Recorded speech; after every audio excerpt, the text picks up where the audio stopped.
Vous vous tenez à côté d'une immense fenêtre du sol au plafond de ce vaisseau spatial/ville errante que vous avez appelé votre maison depuis une douzaine d'années, avec quelques centaines d'autres personnes. Vous observez un objet fascinant approcher de votre vaisseau, vous demandant s'il mettra fin à ce voyage et à votre vie. Il ressemble à un astéroïde mais agit comme une comète. Se déplaçant comme si quelque chose le poussait, pourrait-il s'agir d'un moteur créé par une autre civilisation spatiale? Êtes-vous condamné ou sur le point d'entrer en contact avec une intelligence d'un autre genre? Maintenant, laissons cette fantaisie post-apocalyptique de côté et examinons de plus près ces envahisseurs spatiaux appelés comètes sombres. La question la plus intrigante est évidemment, qu'est-ce qui les fait bouger? Très probablement, il s'agit de gaz ou de matériaux s'échappant de la surface de ces objets spatiaux. Fait intéressant, jusqu'à récemment, personne n'était même certain de leur existence. Le premier astéroïde sombre a été découvert il y a seulement quelques années. Et depuis lors, les chercheurs en ont identifié 14, dont 7 nouveaux découverts tout récemment. L'histoire des comètes sombres a commencé en 2016, lorsque des scientifiques ont remarqué quelque chose d'étrange à propos d'un astéroïde appelé 2003 RM. Son orbite n'était pas tout à fait ce qu'ils attendaient. Elle avait légèrement dévié, et personne ne pouvait expliquer ce changement par le comportement typique d'un astéroïde, lorsqu'ils reçoivent de petites poussées causées par le réchauffement inégal d'un astéroïde par la lumière du Soleil. Au lieu de cela, le mouvement suggérait que 2003 RM pourrait avoir libéré du matériau, ce que font souvent les comètes. Mais il y avait un hic. L'objet ne ressemblait pas à une comète. Il n'y avait pas de queue, pas de nuage de gaz visible. C'était juste un petit point de lumière, comme un astéroïde ordinaire. Au début, les scientifiques pensèrent que 2003 RM n'était qu'une énigme isolée. Mais en 2017, un télescope a repéré un autre objet étrange, celui-ci provenant de l'extérieur de notre système solaire. C'était Oumuamua. Lui aussi ressemblait à un astéroïde, mais avait une trajectoire qui changeait comme si du gaz s'en échappait. Les similitudes entre Oumuamua et 2003 RM ont amené les chercheurs à penser qu'il pourrait y avoir plus de tels objets étranges dans l'univers. En 2023, 7 autres avaient été découverts dans notre système solaire. Ces découvertes ont suffi pour donner à ce nouveau type d'objet le nom de comète sombre. Désormais, les scientifiques disposent de suffisamment de données pour commencer à remarquer des motifs et en apprendre davantage sur leurs caractéristiques. Ainsi, ils ont identifié 2 groupes principaux de comètes sombres. Le premier groupe, appelé comètes sombres externes, est plus grand, avec des tailles allant de centaines de pieds et même plus. Elles suivent des orbites longues et elliptiques, similaires à celles des comètes traditionnelles qui proviennent de régions proches de Jupiter. Le deuxième groupe, les comètes sombres internes, est plus petit, généralement d'une dizaine de pieds de diamètre. Ces comètes se déplacent sur des orbites presque circulaires et restent plus proches du Soleil, près de planètes comme la Terre, Vénus et Mars. La question principale de nos jours est d'où viennent les comètes sombres? Peuvent-elles être les vestiges de corps plus grands qui se sont désintégrés? Ces corps célestes pourraient nous aider à comprendre l'histoire du système solaire. Et s'ils avaient apporté les ingrédients de la vie sur la Terre primitive? Une fois que nous aurons étudié les comètes sombres de manière plus approfondie, nous pourrions déterminer si elles contiennent des matériaux tels que de la glace ou des composés organiques. Et en effet, certains chercheurs sont certains que les comètes sombres peuvent contenir ou ont pu contenir de la glace et ont joué un rôle important dans l'apport d'eau sur Terre.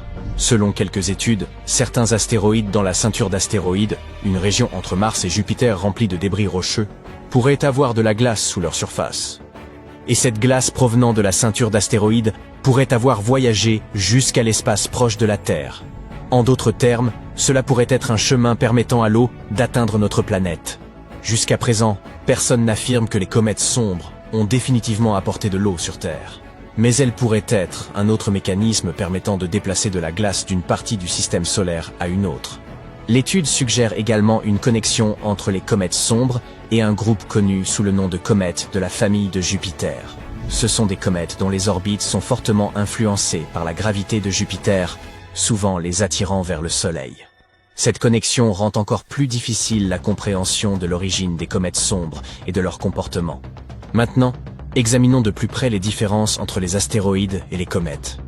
Les astéroïdes traditionnels sont des corps rocheux qui orbitent relativement près du Soleil, généralement à l'intérieur de la ligne de glace. Cette région est si proche du Soleil que toute glace présente à la surface d'un astéroïde se transformerait directement d'un état solide à un état gazeux, ne laissant derrière elles que de la roche. Les comètes, quant à elles, sont des corps glacés qui se forment plus loin du Soleil.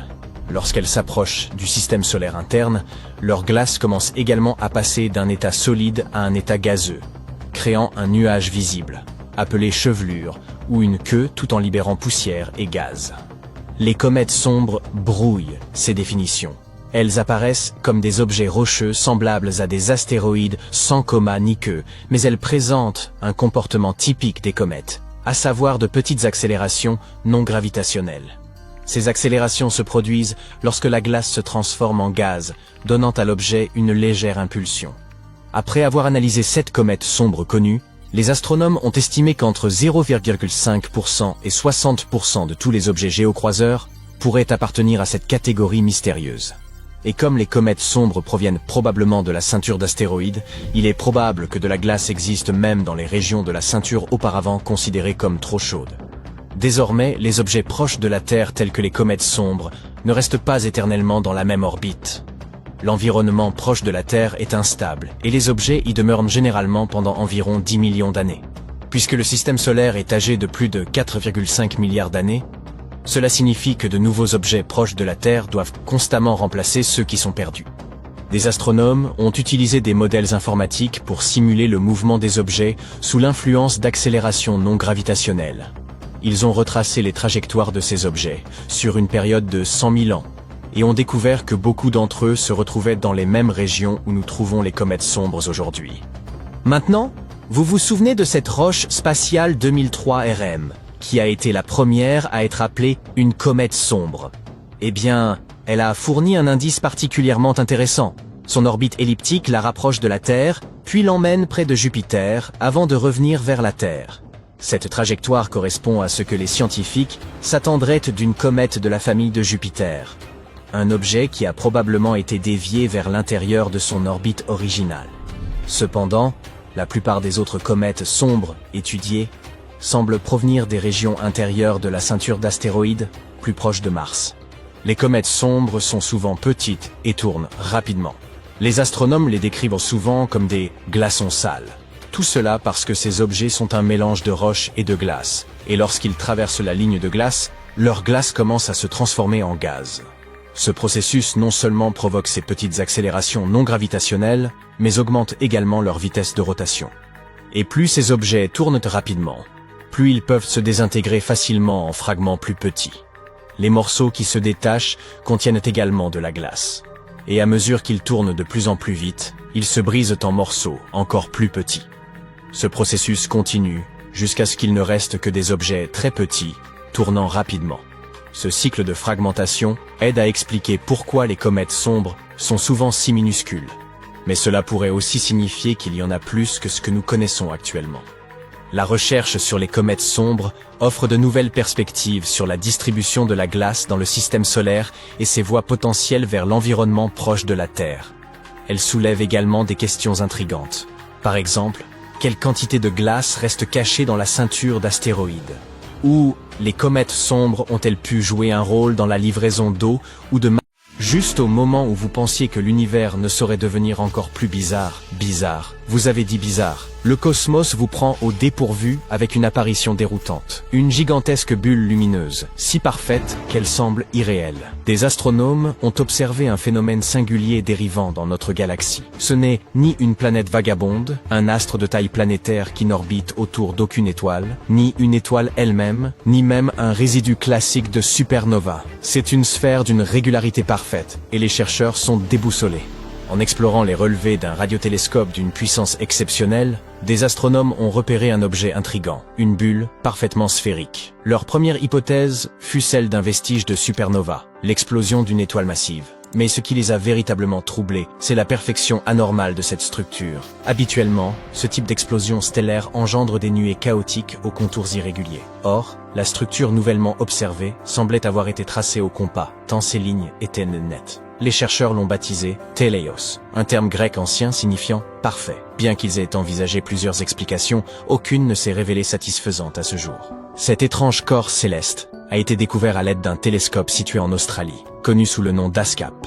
Cet instrument scrute le ciel pour recenser divers objets circulaires étranges, dans le cadre d'un programme intitulé Carte évolutive de l'univers. Certains de ces cercles lointains, appelés ORC, sigle pour Odd Radio Circles, ou cercles radio étranges, suscitent déjà de profondes interrogations parmi les scientifiques. Mais celui-ci se distingue des précédents, car il se trouve à l'intérieur même de notre propre galaxie. Pourtant, bien que Teleios soit techniquement plus proche de nous, les chercheurs peinent à en évaluer la distance exacte. Cette incertitude complique d'autant plus l'identification de son origine et de sa formation. En examinant cette bulle spatiale avec encore plus d'attention, les chercheurs ont relevé un détail troublant. L'objet n'émet qu'une lueur extrêmement ténue, détectable uniquement dans les ondes radio, rien dans le spectre visible ni dans les rayons X. Sur la base de cette lueur, ils supposent qu'il pourrait s'agir de l'enveloppe résiduelle laissée par une supernova thermonucléaire, l'une des plus brillantes et violentes que l'univers soit capable de produire. Ce type d'explosion survient lorsqu'une naine blanche, une étoile morte extrêmement dense, attire la matière d'une étoile voisine. Elle continue d'en absorber jusqu'à atteindre une masse critique, trop lourde à supporter, et finit alors par exploser en libérant une immense énergie. Ce mécanisme semble cohérent. Toutefois, déterminer la distance réelle de cet objet demeure complexe. Après avoir effectué plusieurs calculs, les scientifiques ont abouti à deux hypothèses. Soit Teleios se situe à environ 7175 années-lumière, soit il est bien plus éloigné, à quelques 25 114 années-lumière. Enfin, à peu de choses près. Tout dépend de l'estimation correcte. Si Teleios est relativement proche, il mesurerait environ 46 années-lumière de diamètre, ce qui en ferait un reste de supernova assez jeune, sans doute âgé de moins de 100 000 ans. Mais s'il est situé à la plus grande distance, il atteindrait un diamètre impressionnant de 157 années-lumière et pourrait alors avoir plus de 10 000 ans. Alors, quelle est la bonne réponse? C'est précisément là que les difficultés commencent. Les chercheurs disposent de modèles décrivant le comportement attendu des restes de supernova. L'un des indicateurs essentiels est l'émission de rayons X. Or, comme vous vous en souvenez peut-être, Teleios n'en émet aucun. Pas la moindre trace de rayonnement X n'a été détectée. C'est là tout le mystère. Comment un objet censé produire ce type de rayonnement peut-il rester entièrement silencieux? Rien ne semble cohérent, et les scientifiques restent désemparés. Une autre piste étudiée par les scientifiques est que Teleios ne serait pas du tout un reste ordinaire de supernova. Il pourrait plutôt provenir d'un type d'explosion plus rare, appelé supernova de type IAX, et celle-ci défie vraiment toutes les attentes. Dans une supernova thermonucléaire classique, l'étoile naine blanche est pulvérisée. Mais dans le cas d'une supernova IAX, elle n'est pas complètement détruite. Elle survit partiellement, devenant une étoile zombie, blessée mais toujours présente. Ce scénario expliquerait en réalité bien des aspects de l'apparence et de la lueur de Teleios. Cependant, dans cette hypothèse, l'objet devrait être bien plus proche de nous, à environ 3262 années-lumière. Il serait alors aussi beaucoup plus petit, ne mesurant qu'environ 11 années-lumière de diamètre. Ce qui rend cette idée particulièrement intrigante, c'est qu'une étoile bien réelle, située à cette distance, pourrait être la fameuse étoile zombie. Mace, et c'est un mais de taille, les autres mesures de distance contredisent toute cette possibilité. Cette hypothèse semble donc être une impasse. Autre étrangeté, la forme presque parfaitement sphérique de Teleios. Cela n'a rien d'habituel. Les explosions de supernova sont généralement désordonnées et asymétriques. L'onde de choc traverse des nuages de gaz ou de poussière, et certaines parties se propagent plus vite que d'autres. À la longue, la structure qui en résulte devient irrégulière, voire déformée ou fragmentée. Mais ici, l'objet semble parfaitement sphérique, tel un ballon. Un tel cas est rarissime. La seule explication plausible serait qu'il ait explosé dans une région exceptionnellement vide du cosmos, lui permettant de s'étendre uniformément dans toutes les directions. Ce n'est pas impossible, simplement très improbable. Dès lors, compte tenu de sa forme singulière, peut-on envisager que Teleios soit un objet artificiel? Pourrait-il s'agir d'une sphère de Dyson? Ce concept théorique décrit une mégastructure entourant une étoile afin de capter l'intégralité de son énergie. À l'origine, cette idée servait à imaginer une méthode pour détecter une civilisation extraterrestre, en repérant leur consommation énergétique plutôt qu'en attendant une communication directe. Voyez-vous, ici sur Terre, nous ne recevons qu'une très petite partie de l'énergie solaire. Pourtant, 386 milliards de mégawatts rayonnent dans toutes les directions dans l'espace. Pour ne pas gaspiller cette énorme énergie, une civilisation pourrait construire une sphère de Dyson, ou plutôt un essaim de Dyson, une quantité de panneaux solaires en orbite autour de l'étoile. Cela leur permettrait d'utiliser cette énergie pour leur planète, leur technologie, leur système d'IA, et peut-être même pour voyager dans l'espace. Pour comprendre à quel point une espèce capable de construire une sphère de Dyson doit être avancée, les scientifiques utilisent l'échelle de Kardashev. Elle classe les civilisations selon leur usage d'énergie. Le type A utilise toute l'énergie disponible sur sa planète. Spoiler, ce n'est même pas notre cas. Le type 2 exploite toute l'énergie de son étoile. C'est le niveau d'une sphère de Dyson. Le type 3 peut utiliser l'énergie d'une galaxie entière. Imaginez des sphères de Dyson autour de chaque étoile, voire l'énergie des trous noirs. Notre civilisation terrestre est actuellement autour du type 0,7449. Cela veut dire que nous n'avons pas encore utilisé toute l'énergie disponible sur Terre, y compris fossile, renouvelable et nucléaire. Nous faisons encore nos premiers pas dans cette échelle cosmique. Le problème majeur avec la théorie selon laquelle notre objet à la forme parfaite serait une sphère de Dyson, c'est que ce type de technologie ultra avancée émettrait de la chaleur. Autrement dit, il y aurait un rayonnement thermique dans l'infrarouge, rendant l'objet anormalement brillant dans cette gamme. Ce phénomène pourrait indiquer qu'un objet artificiel capte l'énergie d'une étoile pour la réémettre sous forme de chaleur. Or, aucune signature thermique de ce type n'a été détectée lors des observations de Teleios. Alors, avons-nous la réponse définitive? Pas encore. Les chercheurs ont passé en revue tous les indices, la luminosité, la taille apparente, la distance probable, et aucune hypothèse ne s'avère totalement satisfaisante. Chaque théorie présente ses limites, notamment l'absence d'émission de rayons X, qui devrait pourtant être observée selon les modèles habituels. Ils considèrent toujours que la supernova thermonucléaire classique reste la piste la plus plausible à ce jour, même s'ils ne peuvent l'affirmer avec une certitude absolue. Le manque de preuves tangibles maintient le mystère entier. L'équipe souligne la nécessité d'observations plus puissantes et détaillées pour percer ce mystère. Mais quoi qu'il en soit, si Teleios existe, qu'est-ce qui pourrait bien encore se cacher dans l'univers, prêt à bouleverser nos certitudes?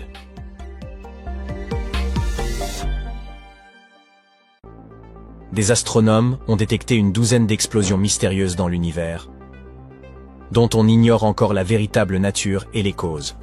Pour l'instant, elles se manifestent à environ 200 millions d'années-lumière. Mais que se passerait-il si, un jour, elles survenaient bien plus près de la Terre?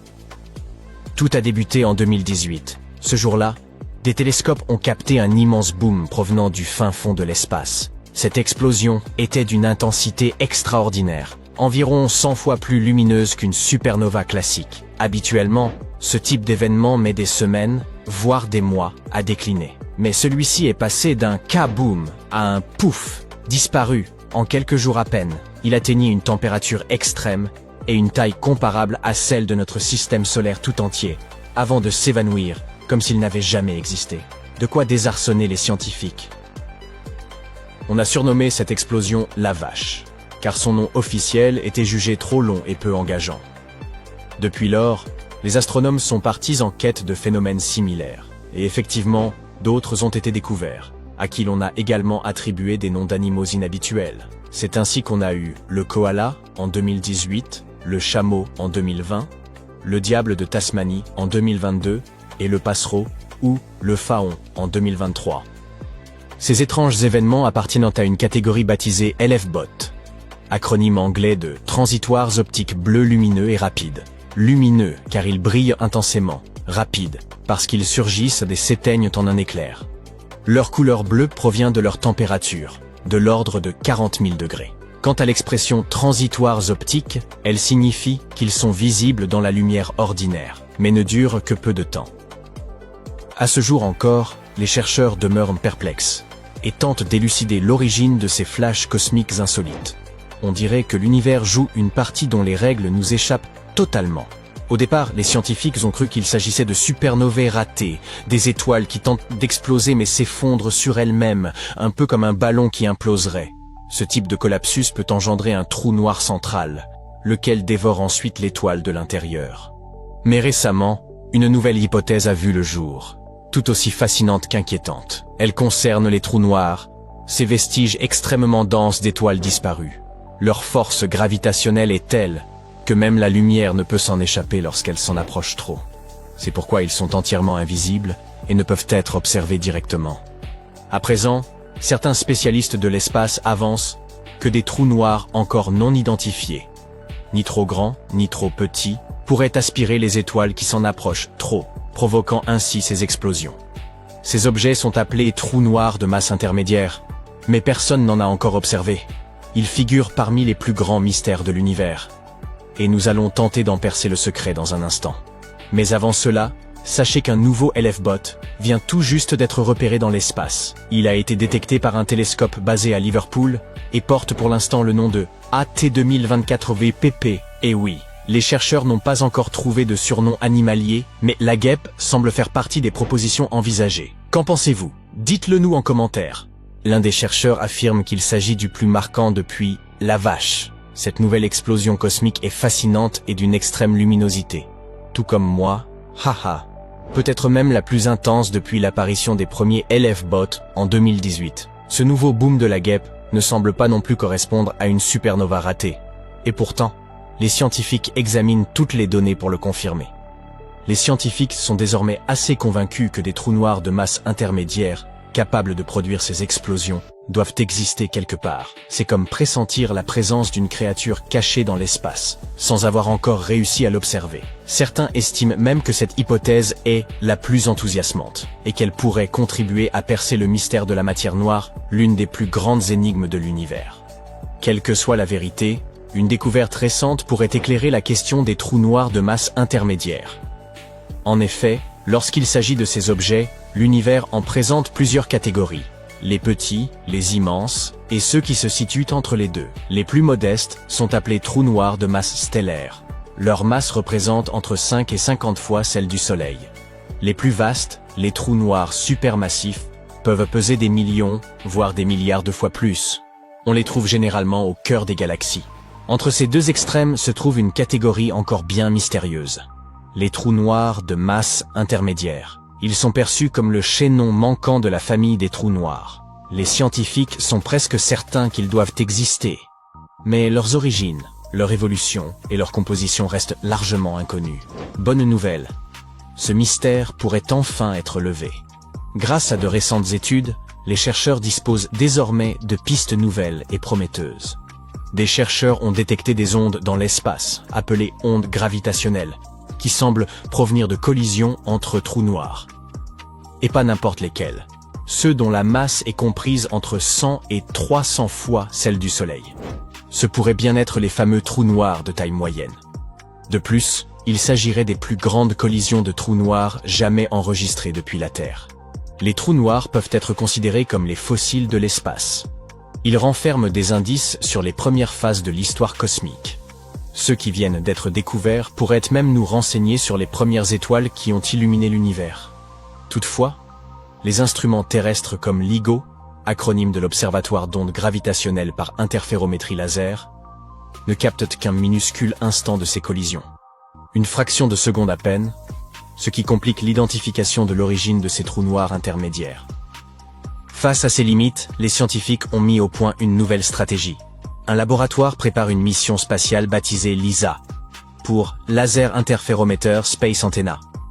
Ce projet commun de la NASA et de l'Agence spatiale européenne devrait être lancé à la fin des années 2030. LISA flottera dans l'espace et pourra observer l'intégralité des collisions entre trous noirs, pas uniquement l'ultime explosion. Elle sera même capable de suivre leur trajectoire plusieurs années avant qu'ils ne fusionnent. Et si tout fonctionne comme prévu, nous pourrions enfin comprendre l'origine de ces mystérieux objets et en apprendre davantage sur les débuts de notre univers. Vous vous demandez sans doute comment LISA va procéder. Rappelez-vous, nous avons évoqué ces ondulations qui se propagent dans l'espace, appelées ondes gravitationnelles, émises lorsque des trous noirs entrent en collision. Eh bien, LISA est conçue pour capter ces signaux. Elle flottera dans l'espace à l'affût de toutes sortes de secousses cosmiques, pas seulement des événements intenses, mais aussi de petits trous noirs gravitant autour de géants. En quoi les ondes gravitationnelles sont-elles si précieuses? De nombreux objets cosmiques sont invisibles au télescope classique. car ils n'émettent aucune lumière. Mais ces ondes, elles, traversent l'univers sans se soucier de l'obscurité. Elles nous révèlent ce qui se cache dans les zones les plus inaccessibles. En les étudiant, les scientifiques espèrent découvrir des phénomènes encore inconnus. Les trous noirs, les origines de l'univers, et peut-être même des éléments dont nous ignorons l'existence. Grâce à LISA, nous pourrions mieux comprendre la naissance de l'univers, son évolution, ainsi que sa composition. Revenons à ces collisions de trous noirs. Les repérer n'est pas chose facile, mais les chercheurs ont trouvé une solution ingénieuse. Ils ont recours à l'intelligence artificielle pour filtrer les signaux et éviter qu'ils ne soient brouillés par le bruit de fond terrestre ou par les interférences des instruments. Cette approche s'inscrit dans un projet combinant l'IA à la recherche spatiale. Les scientifiques sont de plus en plus convaincus de la réalité des trous noirs de masse intermédiaire, ceux situés entre les petits et les supermassifs. Et ces objets figurent sans doute parmi les plus passionnants à explorer grâce aux ondes gravitationnelles, qu'elles soient détectées depuis la Terre ou depuis l'espace. La prochaine étape majeure, la Lune.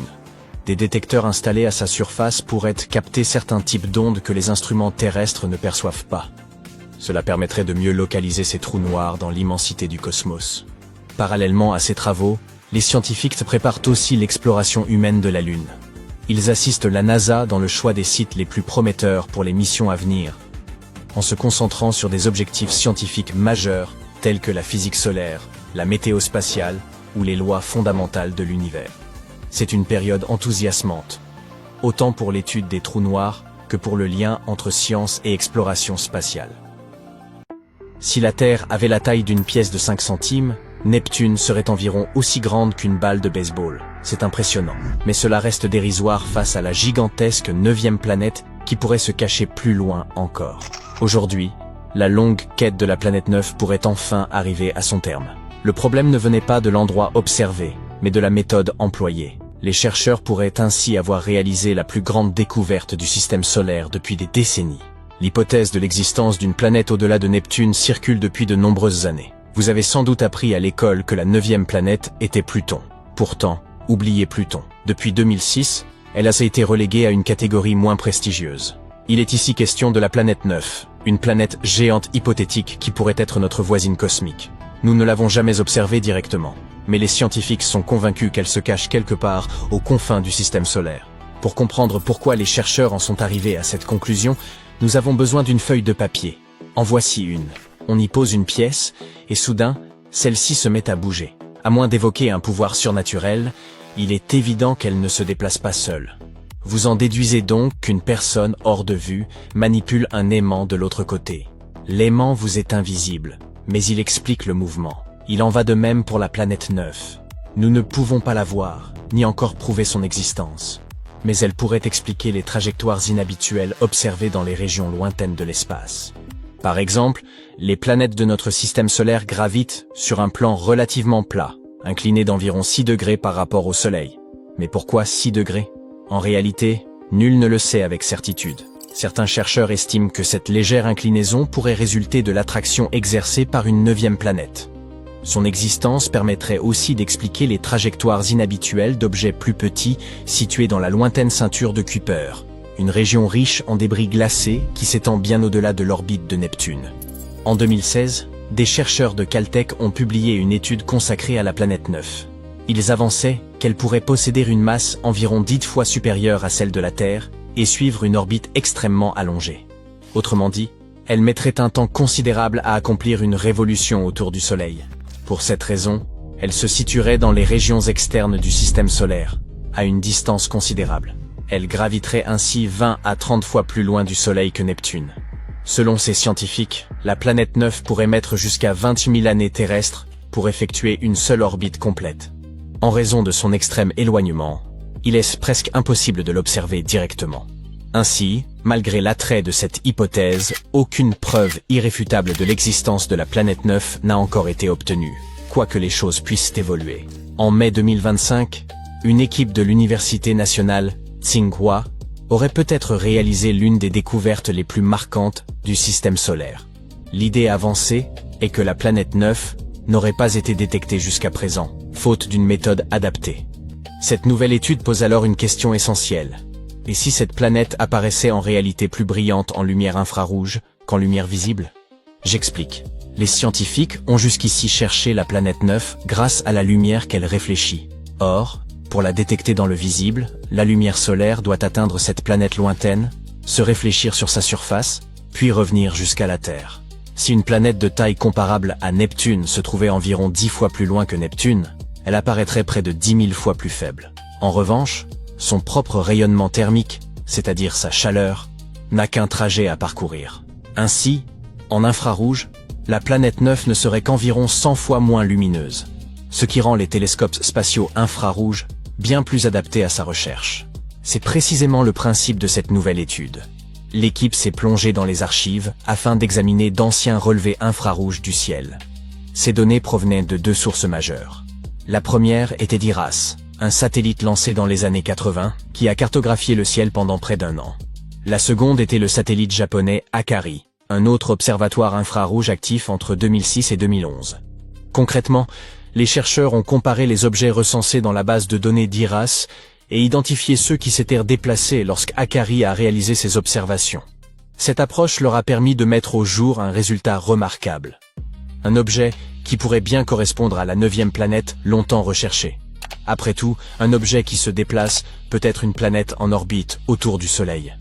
Ils ont effectivement repéré plusieurs corps célestes présentant de légers mouvements, mais avant toute conclusion hâtive, il leur a fallu exclure l'effet de parallaxe, un phénomène essentiel à prendre en compte lorsqu'il s'agit de découvertes au sein du système solaire.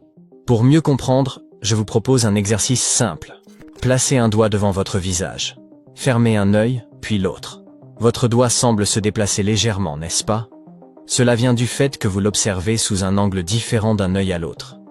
Le même phénomène se produit lorsque nous observons l'espace depuis la Terre. Comme notre planète tourne autour du Soleil, notre point de vue sur les objets très éloignés se décale légèrement. Cet effet porte le nom de parallaxe. Autrement dit, à cause de ce phénomène, la planète 9 semblerait se déplacer dans le ciel au fil de la révolution de la Terre. À un moment donné, elle pourrait paraître immobile à une position précise, puis, 6 mois plus tard, lorsque la Terre se trouve de l'autre côté du Soleil, sembler s'être déplacée. 6 mois après encore, elle paraîtrait revenir en arrière. Les scientifiques ont donc dû prendre en compte la parallaxe, ou plutôt en neutraliser les effets. Pour cela, l'équipe a analysé des images du ciel prises chaque année à la même date. À cette date précise, la Terre occupe toujours la même position sur son orbite. Ainsi, si la planète 9 existe réellement, elle apparaîtrait au même endroit sur ces images annuelles, sans faux déplacement dû à la parallaxe, uniquement à sa position véritable. Cette recherche méthodique a finalement conduit à un seul objet, un minuscule point visible dans les données infrarouges. Ce point inhabituel s'était déplacé légèrement le long de son orbite autour du Soleil au cours des 23 années séparant IRAS et Akari. Un instant, serait-ce enfin elle? Les astronomes auraient-ils confirmé l'existence d'une planète cachée? Peut-être. Mais il convient de rester prudent. Les données disponibles sur son mouvement restent insuffisantes pour reconstituer son orbite complète. Pour l'heure, il reste donc impossible d'affirmer avec certitude que cet objet est bien la planète 9. Il s'agit néanmoins d'un candidat prometteur. En se fondant sur la luminosité observée, l'équipe estime que l'objet pourrait être massif, ce qui a constitué une véritable surprise. En effet, des travaux antérieurs de la NASA avaient écarté la présence de planètes comparables à Jupiter ou à Saturne dans ces régions lointaines, tandis qu'un monde plus modeste aurait pu passer inaperçu. Les chercheurs s'attendaient donc à trouver un corps seulement un peu plus grand que la Terre, mais cette planète énigmatique pourrait en réalité excéder la masse de Neptune. Maintenant que la planète 9 a été identifiée, du moins en théorie, l'objectif est de prolonger son suivi et d'accumuler de nouvelles données. Toutefois, la tâche s'annonce complexe. Depuis la dernière observation réalisée par le satellite Akari, l'objet n'est pas resté immobile, mais a continué à se déplacer lentement dans l'espace. Les scientifiques doivent donc recourir à des télescopes terrestres pour tenter de le retrouver. La difficulté réside dans le fait que sa position actuelle reste incertaine, ce qui les oblige à explorer une vaste portion du ciel. Et, jusqu'à présent, aucun objet correspondant n'a encore été détecté. Qu'il s'agisse ou non de la découverte de la planète 9, seul l'avenir nous le dira. Pour l'instant, son existence demeure discutée. Toutefois, avec l'arrivée de nouvelles technologies performantes, comme le télescope spatial Nancy Grace Roman de la NASA, Les astronomes n'ont jamais été aussi résolus à faire la lumière sur cette énigme. Ce module, le Cosmos 482, une capsule de haute technologie, avait été conçu pour résister aux chaleurs les plus extrêmes d'une autre planète. Mais un incident est survenu. Il n'a jamais quitté l'orbite terrestre. Durant plus d'un demi-siècle, il a tourné en silence autour de la planète, complètement oublié, jusqu'à aujourd'hui. En mai 2025, la gravité a fini par l'attirer vers la Terre. Le voici de retour, conçu pour endurer la rentrée atmosphérique, mais si imprévisible qu'il pourrait s'écraser n'importe où. Sans alerte, sans parachute, une sphère de près de 500 kilos tombant du ciel, une météorite artificielle, capable de semer le chaos.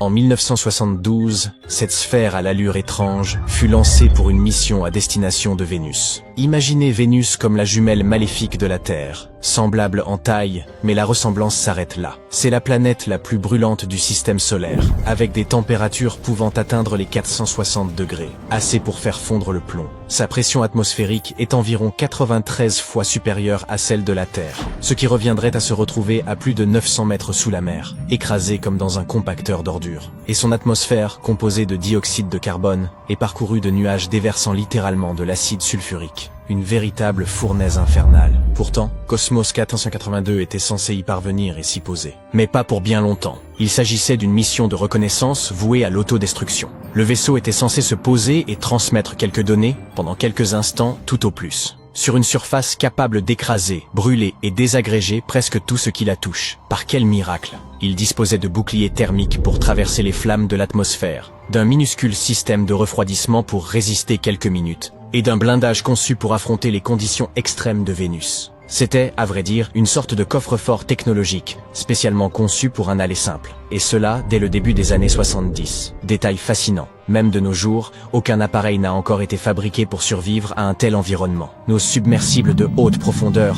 peuvent résister à des pressions colossales, mais pas à une chaleur pareille. Quant aux capsules spatiales, elles ne supportent des températures extrêmes que sur de très courtes durées. Même les parois des réacteurs nucléaires, conçus pour supporter une pression considérable, s'effondreraient si de l'acide pleuvait dessus sans arrêt. Maintenant, une tournure amusante de cette histoire est que l'atterrissage sur Vénus avait déjà été réalisé en 1970. Venera 7 est devenue la première sonde spatiale à atterrir sur une autre planète et à transmettre des données vers la Terre, survivant à la surface de Vénus pendant 23 minutes complètes avant de fondre.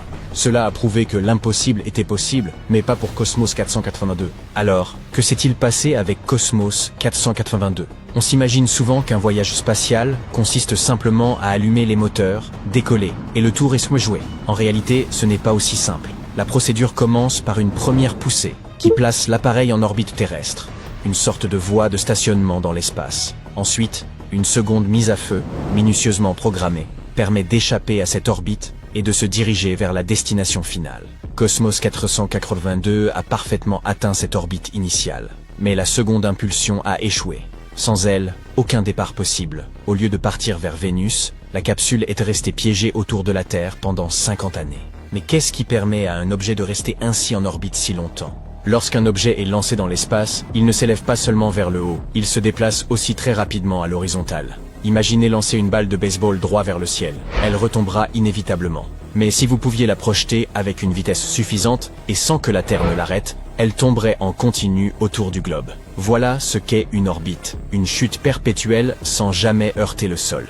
La vitesse vers l'avant équilibre précisément la force de gravité qui attire l'objet vers le bas. Pour quitter la Terre, un vaisseau doit franchir 3 couches successives. La première, appelée orbite terrestre basse, ou OTB, se trouve à quelques centaines de kilomètres d'altitude. C'est là que gravitent les satellites, l'ISS, ainsi qu'une multitude de débris. Cosmos 482, lui, n'a jamais dépassé cette étape. Si la deuxième poussée avait fonctionné, la capsule aurait traversé l'orbite terrestre moyenne, où circulent les satellites GPS, puis, bien plus haut, à 35 400 km d'altitude, se situe l'orbite géostationnaire, idéale pour les satellites météo et les chaînes de télévision. Nous savons désormais comment Cosmos s'est retrouvé en orbite terrestre basse, et pourquoi il y est resté aussi longtemps. Mais qu'est-ce qui a provoqué sa chute soudaine? Même à ces altitudes, l'espace n'est pas parfaitement vide. On y trouve encore des traces d'atmosphère, certes ténues, mais suffisantes pour freiner progressivement les objets en orbite. Rappelez-vous cette balle de baseball, lancée si vite qu'elle aurait pu tourner autour de la planète. Au fil du temps, elle finirait par ralentir, jusqu'à ce que la gravité finisse par la rappeler vers le sol. La Terre bénéficie d'une protection efficace grâce à son atmosphère. Lorsqu'un objet amorce sa chute vers notre planète, sa vitesse continue de croître, atteignant parfois plusieurs dizaines de milliers de kilomètres/heure. À de telles vitesses, l'air oppose une résistance considérable. Cette résistance engendre des frottements, et ces frottements produisent une chaleur intense, très intense. La surface des objets en chute peut dépasser les 1650 degrés, ce qui les fait fondre, se désintégrer ou même se vaporiser entièrement avant d'atteindre le sol. C'est pourquoi les chercheurs ne s'inquiètent guère des petits débris spatiaux. De modestes fragments issus de satellites désuets, voire des outils égarés durant des sorties extravéhiculaires, retombent régulièrement. Ils se consument comme des étoiles filantes, sans que nous en ayons conscience. Une balle de baseball, bien entendu, se désintégrerait instantanément. Mais qu'en est-il d'une sphère massive, expressément conçue pour résister à l'atterrissage sur Vénus? Heureusement, ce scénario inquiétant n'a pas pris la tournure redoutée. Cosmos s'est abîmé dans l'océan Indien, à l'ouest de Jakarta, le 10 mai 2025. Les radars l'ont détecté, traçant sa course flamboyante dans le ciel, incandescent, se fragmentant, chauffant, mais suffisamment intact pour atteindre la surface. Ce qu'il fit, fort heureusement, loin de toute zone densément peuplée. Maintenant qu'il repose sous les flots, la question demeure. Le danger était-il véritablement sérieux? Aurait-il pu s'écraser dans un secteur urbain? Absolument. Si cette capsule d'environ 500 kg avait frappé une ville, elle aurait pu transpercer des toitures, broyer des véhicules, voire blesser grièvement quelqu'un. Et non, aucune sirène ni alerte n'aurait retenti. Cosmos 482 a été lancé dans les années 1970, bien avant l'avènement du GPS ou du suivi en temps réel. Il n'émettait aucun signal, ne disposait d'aucun véritable système de guidage. Les chercheurs ne pouvaient qu'estimer approximativement son point d'impact. S'il avait chuté sur une zone habitée, son apparition aurait eu tout d'un météore surgi de nulle part. L'épopée de Cosmos, avec un K, s'est conclue sans drame. Mais ce n'est pas le seul objet en orbite susceptible de retomber. Début 2025, on comptait environ 11 700 satellites encore actifs. Or, avec près de 14 900 satellites en orbite, plus de 3000 sont désormais hors service. Et les débris spatiaux ne cessent de s'accumuler. Les réseaux de surveillance suivent plus de 40 000 objets, d'une taille supérieure à celle d'une balle de tennis, tels que des fragments de fusées ou des restes de satellites. Les scientifiques estiment à plus d'1 million les fragments d'un peu plus d'1 centimètre et à plus de 100 millions ceux de plus petite taille encore en orbite. S'ils ne menacent pas directement la Terre, la majorité encombre l'orbite terrestre basse, où des collisions peuvent créer des nuages de débris, capables d'endommager satellites et stations spatiales. Un seul choc peut déclencher une réaction en chaîne, le syndrome de Kessler, où chaque impact génère de nouveaux débris, jusqu'à transformer l'orbite terrestre en un véritable capharnaüm. Vous vous souvenez du film Gravity? Eh bien, c'est un peu ça. Et oui, des objets bien plus imposants que Cosmos 482 finissent aussi par retomber. Ce n'était pas le premier. En 2016, la station chinoise Tiangong-1 a perdu le contact, et 2 ans plus tard, elle est rentrée dans l'atmosphère avant de se consumer au-dessus du Pacifique. En 2001, la célèbre station Mir a été volontairement désorbitée. Et en 1991, la station Salyut 7 est retombée sans crier gare. Cette station de 40 tonnes s'est désintégrée en rentrant dans l'atmosphère, et les fragments ayant survécu sont retombés sur l'Argentine. Un autre exemple. En 1979, Skylab, première station américaine, est revenue sur Terre sans contrôle total. Des morceaux ont atterri en Australie occidentale. À l'époque, certains journaux offraient même des récompenses à quiconque en retrouvait un débris. Ce genre d'incident n'est pas nouveau. Cosmos n'a été qu'un rappel de plus. Mais la NASA et d'autres agences ont bien conscience du danger. Les engins modernes conçus pour revenir possèdent des parachutes, boucliers thermiques et systèmes de sécurité. Mais les satellites hors service et les anciens débris, ils restent là où il est là-haut. Et la prochaine fois, un objet pourrait ne pas tomber dans l'océan, mais percer votre toit, pendant que vous regardez une vidéo sympa, par exemple. Pas de panique cependant, car cela reste peu probable. Imaginez un objet d'une puissance telle qu'il pourrait désintégrer tous les atomes de votre corps en une fraction de seconde. Cette chose file à travers l'espace sans bruit, ni morte, ni vivante, mais quelque part entre les deux. Si ce monstre terrifiant se dirigeait vers la Terre, nous serions condamnés. Alors, qu'en est-il? Les astronomes ont découvert un objet spatial rapide et puissant qui traverse notre galaxie, la Voie lactée, à plus de 167 000 km/h. C'est bien plus rapide que la fusée la plus rapide jamais construite. Cet objet spatial étrange a reçu le nom d'étoile zombie. La raison, c'est qu'il s'agit du résidu d'une étoile morte il y a très longtemps, mais qui bouge pourtant encore. Cette étoile zombie fait partie de la catégorie des magnétars. Une boule minuscule et super lourde. Elle fait la taille d'une ville, mais est plus lourde que le Soleil. Cela en fait l'un des objets les plus denses de l'espace. Seuls les trous noirs le sont davantage. N'oublions pas de parler de moi. Les magnétars ont également un champ magnétique incroyablement puissant. Celui de notre zombie est 100 billions de fois plus puissant que celui de la Terre. Tellement puissant même, que si ce magnétar s'approchait de la Terre, il effacerait d'un seul coup toutes les cartes de crédit de la planète. Fini les petites emplettes. En outre, si une personne s'approchait trop près d'un magnétar, à environ 965 km plus ou moins, ses atomes en seraient aussitôt désintégrés. Et fini, là encore, les petites emplettes. Heureusement, ce magnétar est très loin de nous et n'est pas près de s'approcher. Lorsqu'il a été découvert pour la première fois, il se trouvait à environ 15 000 années-lumière de la Terre. C'est une distance énorme, vous n'avez donc pas à vous inquiéter de voir vos atomes partir en feu d'artifice pour le moment. Les astronomes ont repéré ce magnétar zombie pour la première fois en 2008. Et comme seulement une trentaine de magnétars sont connus dans notre galaxie, c'était un vrai coup de chance. Les scientifiques ont utilisé des télescopes spatiaux comme Hubble et Gaia pour l'observer. Et ils ont découvert qu'il se déplaçait beaucoup plus rapidement qu'ils ne le pensaient. À présent, les astronomes essaient de comprendre comment cette étoile zombie a reçu une telle impulsion. Au début, ils pensaient que, comme la plupart des magnétars, celui-ci était issu de l'explosion en supernova d'une étoile géante, le noyau de celle-ci devenant une étoile à neutrons super dense. Selon leur théorie, cela aurait pu se produire près d'un objet qui porte le nom de rémanent de supernova HB9. C'est tout à fait plausible, car la plupart des magnétars sont créés de cette manière. Mais en suivant son mouvement, ils ont aussi découvert que notre étoile zombie se déplaçait trop rapidement et allait dans la mauvaise direction pour provenir de HB9. Ils ont donc retracé son parcours sur plusieurs milliers d'années, mais n'ont toujours pas pu identifier l'étoile explosive ni l'amas stellaire dont elle pourrait être issue. Cela signifie que les scientifiques ont maintenant un mystère de plus à résoudre. D'où vient cette étoile zombie et comment a-t-elle été formée ? Selon l'une de leurs hypothèses, elle proviendrait en réalité d'une naine blanche, le noyau restant d'une étoile de la taille de notre Soleil après l'épuisement de tout son carburant. Normalement, lorsque les naines blanches explosent, elles sont complètement détruites. Mais dans de rares cas, au lieu de se désintégrer, la naine blanche s'effondre sur elle-même et se transforme en étoile à neutrons. Cette étoile à neutrons peut alors devenir un magnétar.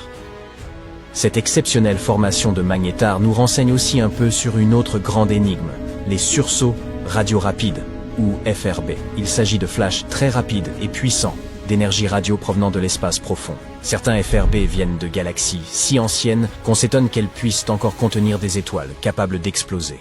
Mais si les magnétars peuvent naître de l'effondrement de naines blanches, cela pourrait expliquer comment ces FRB continuent de survenir. Quoi qu'il en soit, comprendre comment se forment les magnétars pourrait nous permettre d'expliquer de nombreux événements étranges et puissants que nous observons dans l'univers. Cependant, l'enquête se poursuit et aucune réponse n'a encore été trouvée. Les étoiles zombies qui errent à travers l'univers ne sont pas le seul mystère qu'il nous reste à résoudre. En voyageant à travers le cosmos, vous pourriez tomber sur un étrange objet qui ne ressemble à rien. À une distance de 700 millions d'années-lumière de la Terre, il y a un trou, un vide contenant un tout petit nombre de galaxies. Cette région est à peu près sphérique et fait environ 330 millions d'années-lumière de diamètre. Elle pourrait contenir notre galaxie, la Voie lactée. Des milliers et des milliers de fois, c'est le mystérieux vide du Bouvier, ou grand vide. Vous voyez, les galaxies sont comme des toiles géantes. La plupart d'entre elles font partie de longues structures appelées filaments. Ceux-ci se déploient à travers le cosmos, et lorsqu'ils se rencontrent, ils forment des régions à forte concentration de galaxies. Ces régions sont ce que nous connaissons sous le nom d'amas de galaxies. Mais entre ces amas et ces filaments, il y a d'énormes vides dans lesquels ne se trouvent que très peu de galaxies. Ces vides constituent presque 80% de l'univers observable, et la plupart d'entre eux sont immenses, de 30 à 300 millions d'années-lumière de large. Le vide du Bouvier est l'un des plus massifs. Il a même remporté le titre de supervide. Les astronomes pensent qu'il pourrait être le résultat de la fusion de plusieurs vides plus petits. Mais qu'est-ce qui a bien pu causer l'apparition de ces gigantesques zones vides ? Nous pourrions trouver une explication dans l'origine de l'univers. Dans ces premiers jours, je n'étais pas encore né, moi. Toute la matière de l'univers était rassemblée de manière assez compacte. Les astronomes pensent même que nous avions là une espèce de soupe uniforme. Mais bientôt, des fluctuations quantiques aléatoires ont commencé à distribuer toute cette matière. Certaines zones sont devenues plus denses et leur attraction gravitationnelle est devenue plus forte. Elles ont commencé à voler de la matière aux régions moins denses. Résultat, elles sont devenues encore plus denses et elles ont attiré de plus en plus de matière. Parallèlement, de petits amas se sont mis à s'éloigner du centre, formant des galaxies. Si vous pouviez visiter l'amas stellaire qui porte le nom de Palomar 5, vous oublieriez à peu près tout des vides, des supervides, et même des étoiles zombies. Au lieu de cela, il vous faudrait vous concentrer sur votre survie, car la région cache, en son sein, un essaim de plus de 100 trous noirs. Et ces trous noirs ne sont pas simplement là à ne rien faire. Ils travaillent, façonnant l'amas en permanence. Palomar 5 est un groupe d'étoiles situé à environ 80 000 années-lumière de la Terre. Normalement, des amas comme celui-ci sont plutôt denses, avec des étoiles toutes serrées les unes contre les autres. Mais Palomar 5 est différent. Il est étendu et possède une énorme queue d'étoiles qui s'étire sur 30 000 années-lumière. Cette magnifique queue porte le nom de courant stellaire. C'est comme si les étoiles ruisselaient de l'amas, créant une longue rivière de lumière. Les courants stellaires comme celui-ci sont rares et difficiles à étudier. Les amas globulaires comme celui-ci sont extrêmement vieux. Certains sont presque aussi anciens que l'univers lui-même. Mais Palomar 5 se distingue également par le fait qu'il est le seul amas à posséder encore un courant stellaire, du moins à notre connaissance. Et ce sont les trous noirs présents au sein de l'amas qui pourraient être responsables de cela. Ils exercent en effet une attraction sur les étoiles, perturbant leurs orbites et les projetant vers l'extérieur, ou devrais-je dire les propulsant, je ne sais pas. Quoi qu'il en soit, ces étoiles composent le courant stellaire. Au fil du temps, de plus en plus d'étoiles sont expulsées. Palomar 5 a bien plus de trous noirs que prévu. Environ 20% de la masse de cet amas est constituée de trous noirs. Il y en a plus de 100, chacun ayant environ 20 fois la masse de notre Soleil. Bien sûr, Palomar 5 ne durera pas éternellement. Dans environ 1 milliard d'années, il se désintégrera complètement. À ce moment-là, toutes ces étoiles auront disparu, ne laissant derrière elles que les trous noirs. Ceux-ci orbiteront autour de la Voie lactée, tel un vestige fantomatique.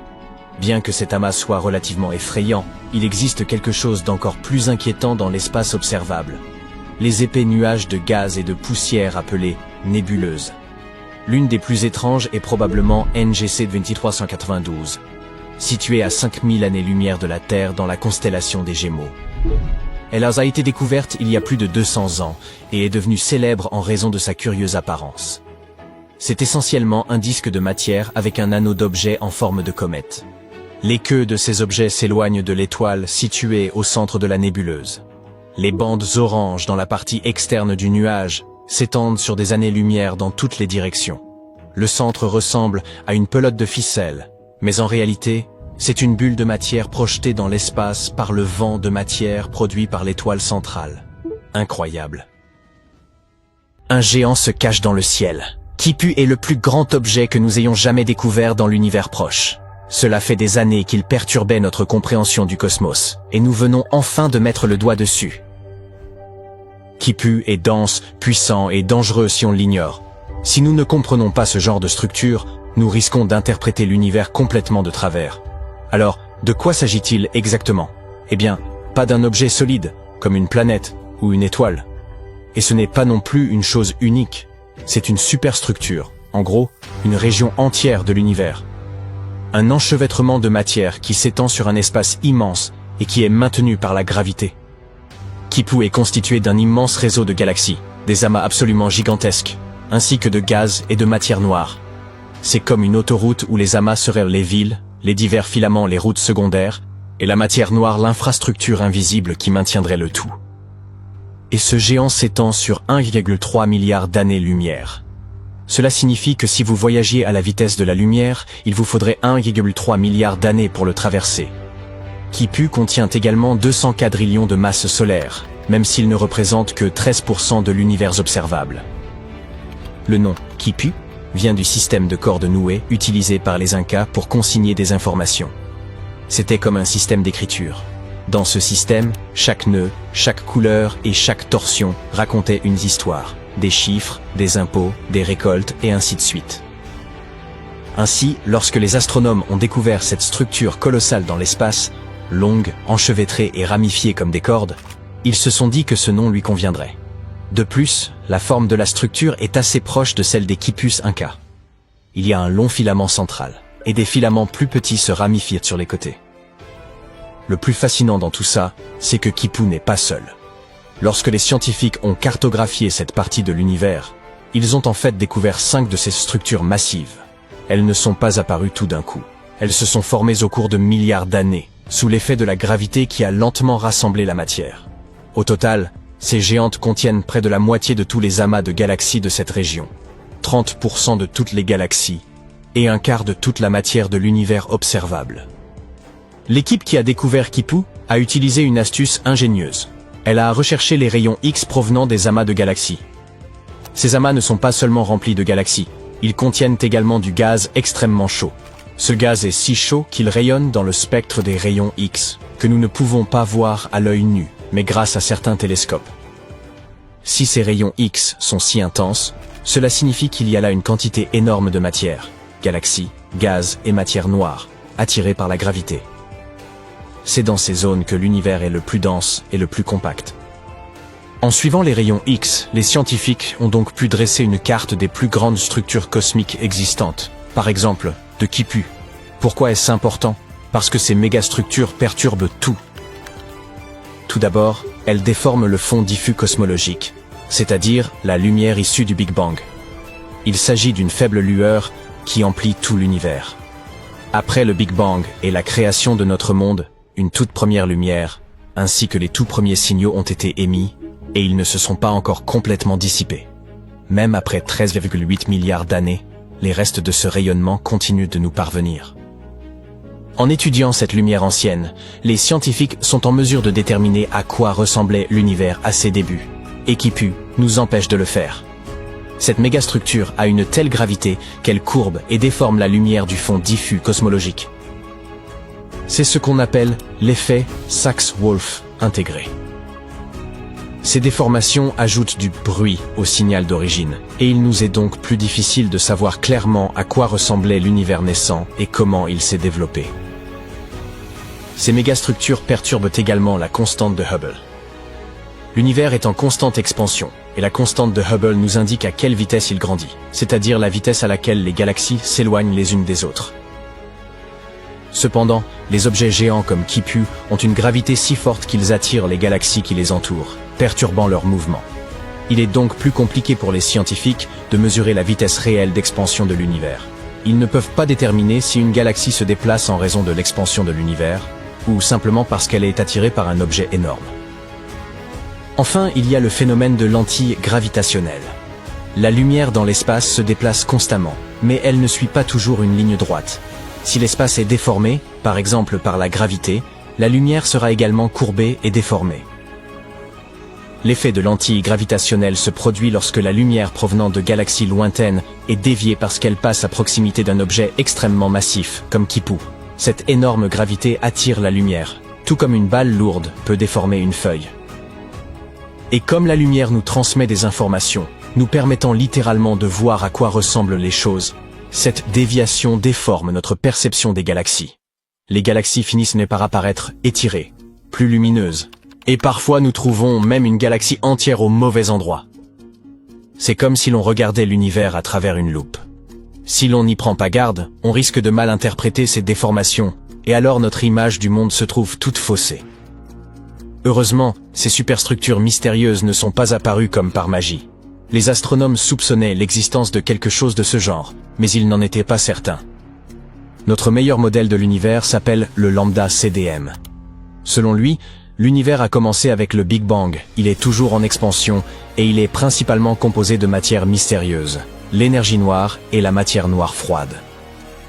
Nous ne pouvons ni voir ni toucher ces éléments, mais nous savons qu'ils existent, car sans eux, notre univers s'effondrerait tout simplement. Ce modèle correspond à ce que nous observons, comme la formation des galaxies, le mouvement des étoiles et la forme générale de l'univers. Ainsi, même si certaines pièces du puzzle demeurent encore mystérieuses, elles s'intègrent parfaitement dans ce tableau d'ensemble. Et ce super modèle nous a permis de prédire l'existence de phénomènes tels que Quipu. Lorsque les scientifiques ont effectué des simulations, ils ont pu observer la formation de structures similaires, d'immenses réseaux cosmiques de galaxies reliées entre elles par la gravité. Et Kipu correspondait à ces prédictions dans la réalité. Cela signifie également que le modèle lambda CDM reflète bel et bien l'univers réel. Pas de surprise de ce côté-là. Mais maintenant, il nous reste à savoir ce que nous devons faire de ce qui s'avère être la plus grande structure connue dans l'univers observable. Il existait un autre géant avant Kipu, le Grand Mur de Sloan. Découvert en 2003, il était considéré comme l'une des plus grandes structures jamais observées. C'est un véritable monstre. Le Grand Mur de Sloan s'étend sur plus d'1 milliard d'années-lumière. On l'appelle mur, mais ce n'est pas un mur comme ceux que l'on trouve sur Terre. C'est aussi un vaste réseau cosmique composé de milliers de galaxies et de gaz, le tout relié par de la matière noire. Ce qui rend Kipu et le Grand Mur de Sloan si fascinants, c'est qu'ils semblent tout simplement trop grands pour être réels. Selon le modèle lambda CDM, des structures aussi gigantesques ne devraient pas être courantes, surtout à l'époque où elles se sont formées. Comment ces géants ont-ils pu apparaître si rapidement dans un univers censé grandir, s'étendre et se lisser au fil du temps? Et si nous continuons à en découvrir d'autres, ce qui serait complètement insensé, cela pourrait signifier que quelque chose de plus profond se cache dans la structure du cosmos. Tout cela fait partie de notre incroyable voyage copernicien. Une longue série de découvertes qui ne cesse de nous rendre plus humbles face à l'immensité de l'univers. Chaque fois que nous faisons une découverte de ce genre, nous comprenons un peu mieux que nous ne sommes pas du tout le centre de l'univers. Nous avons d'abord appris que la Terre n'était pas le centre du système solaire. Ensuite, nous avons découvert que le système solaire n'était qu'un grain de poussière parmi d'autres dans la galaxie. Aujourd'hui, même les superamas de galaxies, que nous croyions être les plus grands objets existants, se voient éclipsés par des structures telles que Kipu et le Grand Mur de Sloan. Cependant, ces structures ne sont pas éternelles. Kipu est temporaire. Au fil de milliards d'années, la gravité le déchirera et le